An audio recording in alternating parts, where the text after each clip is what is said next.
Hello everyone, welcome to perfection IAS. और 69 BPSC mains के लिए जो हमारा प्रीवियस ईयर क्वेश्चन सीरीज चल रहा है उसमें हम लोग आज चौथे क्वेश्चन के साथ पॉलिटी के जुड़ रहे हैं। और इस पर्टिकुलर क्वेश्चन की बात करें तो it says about that judicial activism की अगर हम बात करें तो it is a new concept in the Indian governance comment and bring the arguments in favor and against judicial activism.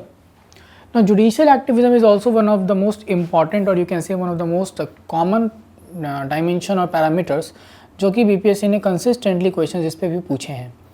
तो हमें इस क्वेश्चन में दो पार्ट्स डिमांड किए गए हैं। सबसे पहला क्वेश्चन कह रहा है कि judicial activism is a new concept in the Indian governance comment. इस बात पे कमेंट करना है कि जुडिशियल एक्टिविज्म जो है वो एक नया कॉन्सेप्ट है इंडियन गवर्नेंस के अंदर। तो पहले जुडिशियल एक्टिविज्म का डेफिनेशन उसके बारे में समझना है और फिर उसको कैसे नया कॉन्सेप्ट है तो हम लोग को उसका इवोल्यूशन को समझाना पड़ेगा। इस बात पे कमेंट करते हुए हमको वो आर्गुमेंट्स लेकर आने हैं जो इस जुडिशियल एक्टिविज्म के फेवर में है और जुडिशियल एक्टिविज्म के अगेंस्ट में है। तो अगर मैं इस क्वेश्चन को ब्रॉडली क्या कहता हूँ उसको अगर मैं डिवाइड करूँगा अलग अलग कैटेगरीज में, तो अगर आप स्टार्टिंग की बात करें, हम लोग सबसे पहले इंट्रोडक्शन में अगर जाते हैं तो इंट्रोडक्शन में आप जुडिशियल एक्टिविज्म के डेफिनेशन से शुरू कर देंगे और साथ ही साथ जुडिशियल एक्टिविज्म का जो कॉन्स्टिट्यूशनल बैकग्राउंड की हम बात करें आर्टिकल 142 उसका रेफरेंस हम लोग यहाँ पे दे सकते हैं। इस पर्टिकुलर चीज़ में हम लोग क्या क्या लिखेंगे कि जुडिशियल एक्टिविज्म, सो एक्टिविज्म, और अगर हम जुडिशियल एक्टिविज्म को एग्जैक्ट डिफाइन करने की कोशिश करें, so when the courts start giving new meanings to the laws or the provisions in order to meet or suit the changing circumstances that can be said to be judicial activism। या फिर जब judiciary अपने particular dimensions के बाहर जाकर कोई action लेती है तो वो हम एक्टिविज्म कह सकते हैं। और इसका अगर हम लोग को कॉन्स्टिट्यूशनल बैकिंग या मैंडेट समझना है तो आर्टिकल 42 का जिक्र करना बहुत ज़रूरी होगा। आर्टिकल 42 कहता है कि अगर सुप्रीम कोर्ट के अंदर कोई भी मैटर पेंडिंग था जो उसके जुरिडिक्शन का मामला था, तो उस मैटर के ऊपर कंप्लीट जस्टिस देने के लिए, ये बहुत इंपॉर्टेंट टर्म है, complete justice. So in any matter which is pending before the Supreme court, in order to do complete justice, the Supreme Court shall have the power to pass any order. So in order to do complete justice, it shall have the power to pass any order, और वो order जो होगा वो पूरे देश में enforce कराया जाएगा। That shall be enforceable throughout the territory of India. Now suppose if while doing complete justice or while delivering complete justice, suppose judiciary takes or gives an order which was beyond its jurisdiction or competence, that means it was the competence or it was the jurisdiction of either executive or legislature, then that will be an example of activism। अगर judiciary ने इस complete justice को दिलाने के लिए हो सकता है कि कोई कानून बना दिया तो वो तो लेजिस्लेचर का काम था, that will is an example of judicial activism. तो ये जो डेफिनेशन हो गया, आप इसका डेफिनेशन समझा दिए। अब judicial activism is a new concept. हम अब आएंगे बॉडी वाले पार्ट पे कि ये न्यू कॉन्सेप्ट इसको बोला गया है।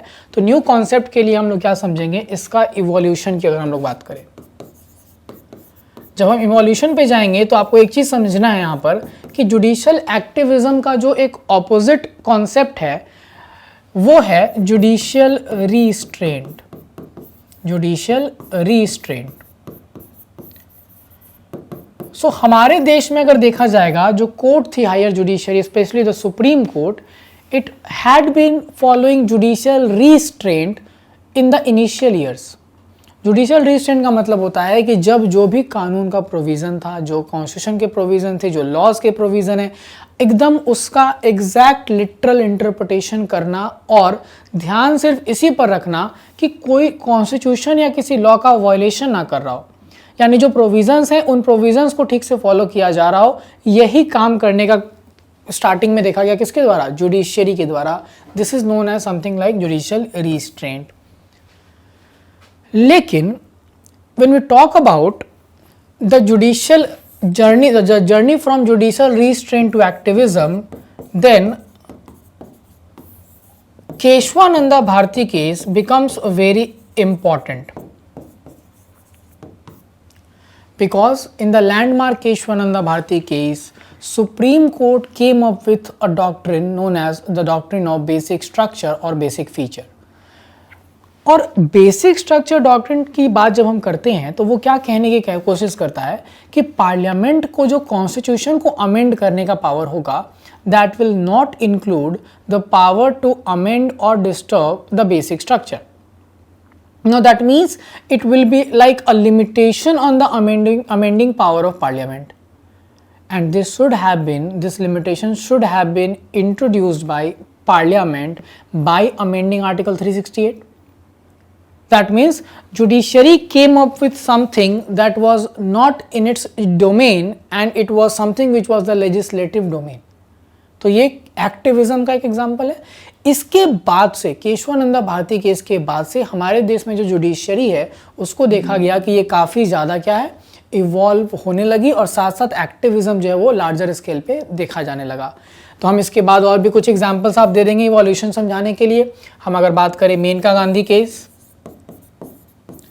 मेनका गांधी केस की अगर हम बात करेंगे तो उसमें आपको मालूम है कि पहले आर्टिकल 21 ओरिजिनली, और कॉन्स्टिट्यूशन में तो अभी भी यही लिखा हुआ है, जो कॉन्सेप्ट का नाम है procedure established by law.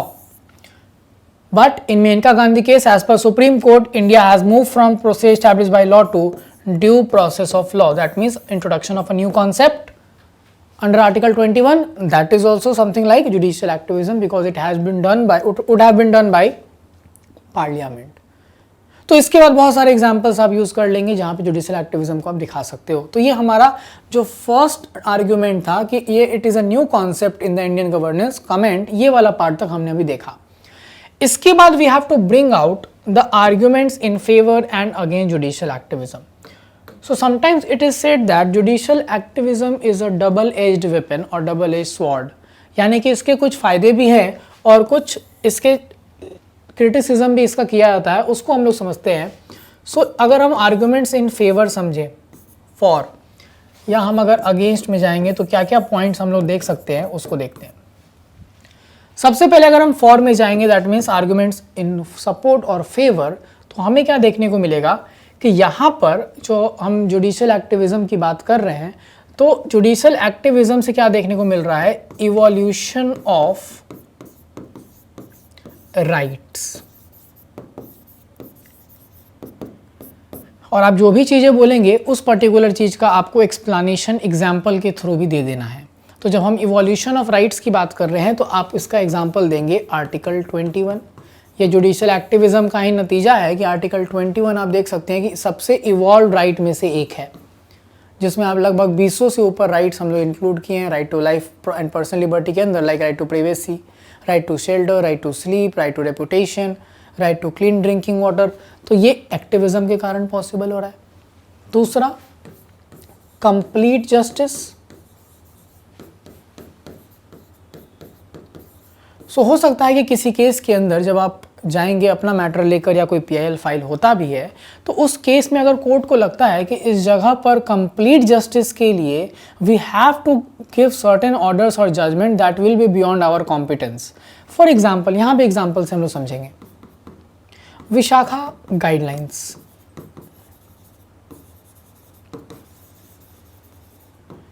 So in Rajasthan there was, you can say, a sexual harassment case with a lady worker at the workplace, but the workplace harassment cases have been noticed that it went unreported in most of the cases, and there are various reasons. First is the loss of job, the fear of losing your job, and then there we have a hierarchy, that is the boss and employee relation. So because of that particular context and that particular reasons, most of the harassment cases at workplace were going unreported. And this case similarly, a women worker was harassed. This case was also unreported.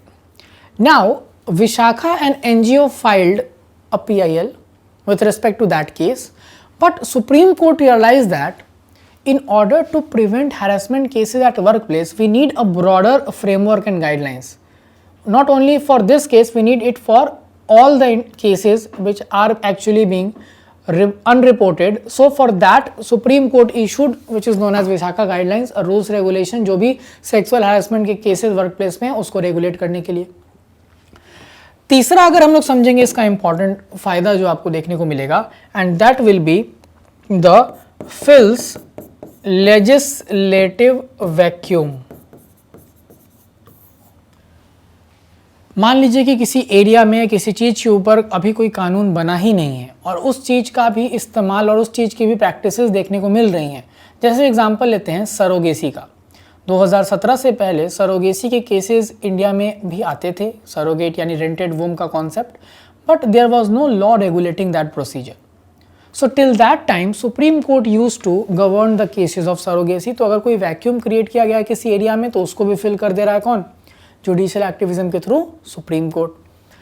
Next point हम लोग समझेंगे तो accountable बनाएगा ये government को. So if government, that is the other two organs, legislature and executive, are not fulfilling their desired, you can say, objectives and their duties, then judicial activism के through judiciary ये चीज़ ensure करेगा और फिर वो government के को accountable बना सकता है इसके थ्रू. तो ये भी जुडिशियल एक्टिविज्म का आपको क्या देखने को मिलेगा, एक फ़ायदा यहाँ पर आपको मिल रहा है कि हम लोग बाकी दोनों ऑर्गन को जुडिशरी से क्या कर रही है, अकाउंटेबल बना रही है कि वो अपने दायरे का काम अगर कर लिए होती है तो जुडिशरी को उनके दायरे में जाकर काम करने की ज़रूरत नहीं पड़ती. तो ये हम लोग के आर्गुमेंट्स हैं जो कि हम एक्टिविज्म के फेवर में देख सकते हैं. नेक्स्ट अगर हम लोग अगेंस्ट में जब जाएंगे तो हमें अगेंस्ट में अगर हम लोग समझते हैं तो सबसे पहला ये वायलेट कर रहा है किसको, सेपरेशन ऑफ पावर को. सेपरेशन ऑफ पावर क्योंकि लेजिस्लेचर का काम था कानून बनाने का, एग्जीक्यूटिव का काम था रूल्स रेगुलेशन फ्रेम करने का, वो काम जुडिशरी अगर कर रही है तो ये क्या चीज़ का वायलेशन है, सेपरेशन ऑफ पावर का. दूसरा अगर हम लोग अगेंस्ट में आर्गुमेंट देखें जुडिशियल एक्टिविज्म के तो इसमें आपको क्या चीज़ समझना है एक कि यहाँ पर जुडिशियल एक्टिविज्म करने से एक कॉन्फ्लिक्ट जो है वो हो जाती है with other two organs and that is mainly because of the issue of implementation. क्यों दोनों ऑर्गन के साथ कॉन्फ्लिक्ट हो जाएगा, क्योंकि कभी कभी एक्टिविज्म के थ्रू आप ऐसे भी ऑर्डर्स पास कर दे रहे हो जिसको इन्फोर्समेंट कराना मुश्किल हो जाएगा. जैसे फॉर एग्जांपल हम लोग अगर इसका एग्जांपल समझेंगे तो आपको दिखेगा जो हम हाईवेज पर लिकर का सेल बैन किया गया था, that created a lot of issues in the implementation. Because अगर हम स्टेट हाईवेज की बात करेंगे तब तो वो काफ़ी जगहों पर बीच शहर से गुजर रही है. So that would result in the shutdowns of alcohol or liquor shops inside the city also. So एक वो प्रॉब्लम आता है कि आपने ऑर्डर तो जरूर दे दिया, बस उस ऑर्डर के कारण प्रॉब्लम क्या है कि उस ऑर्डर का इम्प्लीमेंटेशन जिसको कराना है उसको इश्यूज आएंगी. तो यहाँ पर आपको दिख रहा है दैट मीन्स कि ये इम्प्लीमेंटेशन के कारण बाकी दोनों ऑर्गन के साथ इशू आपको देखने को मिलेगा. तीसरा अगर आप देखेंगे जो यहाँ पर इशू आपको देखने को मिलता है and that is the judicial overreach and adventurism.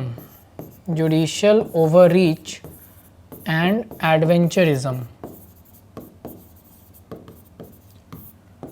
Overreach की अगर हम लोग बात करते हैं तो जुडिशियल ओवररीच ये होता है कि जब आप अननेसेसरली अपने डोमेन को क्रॉस करके दूसरे डोमेन में जा रहे हैं तो ये ओवररीच कहलाता है. यानी कि ज़रूरत नहीं भी थी आपको कंप्लीट जस्टिस, ऐसा कुछ था नहीं कि जो आपको डिलीवर करने की ज़रूरत थी, और इस चक्कर में आप जब अननेसेसरी जब इंटरफेयर कर रहे हो दूसरे के डोमेन में तो ये ओवररीच कहलाता है, जो कि सही नहीं है एक डेमोक्रेसी के अंदर. और दूसरा कि जब जजेस इस चीज़ को एंजॉय करने लगते हैं तो उसको बोलते हैं judicial adventurism, which is generally seen in the last few years before retirement by the senior जजेस.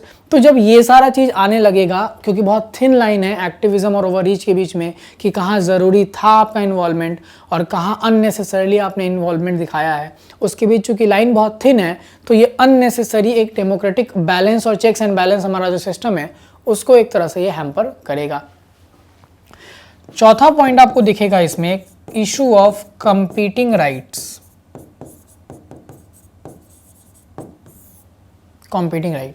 कॉम्पिटिंग राइट्स का इशू क्या कहता है कि मान लीजिए कि आप सुप्रीम कोर्ट में कोई मैटर गया था, सुप्रीम कोर्ट ने उस केस में कंप्लीट जस्टिस देने के लिए कोई ऑर्डर पास किया, लोगों के राइट्स को इवॉल्व किया, लेकिन वो किस कॉस्ट पे हो रहा है उसको हम लोग नहीं समझ पाते हैं। फॉर एग्जाम्पल अगर हम लोग बात करेंगे तो क्रैकर्स को बैन किया गया on the ground that right to clean environment is our fundamental right. तो राइट टू क्लीन इन्वायरमेंट को प्रोटेक्ट करने के लिए हमने क्या किया, क्रैकर्स को बैन। लेकिन at the same time this right was protected at the cost of the rights to livelihood, right to freedom of trade and business of those who were dependent on the firecracker industry। तो उनके rights को आपने violet करते हुए किसी और के right को प्रोटेक्ट किया, ये भी एक्टिविज्म का एक इशू आपको देखने को मिलेगा। तो ये हमने आर्गुमेंट्स फेवर और अगेंस्ट में देखा एक्टिविज्म के। Now the way forward and conclusion should be basically on the basis of balance between activism and the normal checks and balance system. और इसके लिए सुप्रीम कोर्ट ने खुद ही, और कोई तो रेगुलेट करेगा नहीं, सुप्रीम कोर्ट ने खुद ही अरावली गोल्फ कोर्स केस की अगर हम बात करें तो उसमें कहा है कि जजेस को अपना लिमिट पता होना चाहिए and they should not try to run the government. So activism as a regular course can not be accepted and it should be resorted to only when the other two organs fail to provide complete justice and the protection of rights, then the role of judiciary and the role of activism by judiciary becomes inevitable। तो supreme court के according जजेस regular course में activism जैसा कुछ नहीं करेंगे, they should no there limit, there is broad separation of power and they should not try to run the government. But if the other two organs fail to provide complete justice and the protection of rights or evolution of rights, then the activist role of judiciary becomes inevitable। तो ये पूरा आप conclusion में लिखकर summarise कर देंगे। तो I hope आपको ये पर्टिकुलर क्वेश्चन का आंसर समझ में आ गया। तो इसका भी आंसर आप एक अच्छे से फ्रेम करके मुझे टेलीग्राम पर भेजेंगे। कोई डाउट है तो आप कमेंट्स में पूछ सकते हैं। हम लोग फिर अगले प्रीवियस ईयर क्वेश्चन जो हमारा लास्ट क्वेश्चन होगा 5वां, उसके साथ बहुत जल्द मिलेंगे। Thank you so much.